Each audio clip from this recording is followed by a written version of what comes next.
মুসলমান ঘরের বেটি এই গ্রাম থেকে ওই গ্রাম বিয়ে খেতে যাবে, শতকরা ৮০টাকে দেখবেন কি বুড়ি আর কি কম বয়সী সব একই ডিজাইনে যাবে, মাথায় কাপড় নাই, শরীর খোলা, পিঠ খোলা, আধা উলঙ্গ। ওদের অন্তরে আল্লাহ যদি ভীতি থাকে তাহলে কাজ করবে না।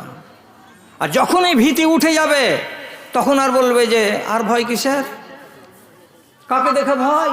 আল্লাহকে দেখে ভয় করতাম, তো আল্লাহকে তো ভয় করি না, তার ভয় কিসের? নাম বলবো না। এই যে সবটি আমার আগা দিকে দাঁড়িয়ে আছে এই ক্যামেরাটি, এরা এত বড় খিয়ানতকারী যে আমার একটা কথাকে রেহাই দিবে না। গত ৮ দিন আগে এমন কোনো জায়গায় জালসা করে এলাম রাতের বেলায়, আর মহিলাদের সম্পর্কে বয়ান রাখতে আমাকে বলা হয়েছিল, সে সম্পর্কে কথা বলছিলাম। অনেক কথা বলেছি, তো তার ভেতরে একটা মেন কথা বলেছিলাম,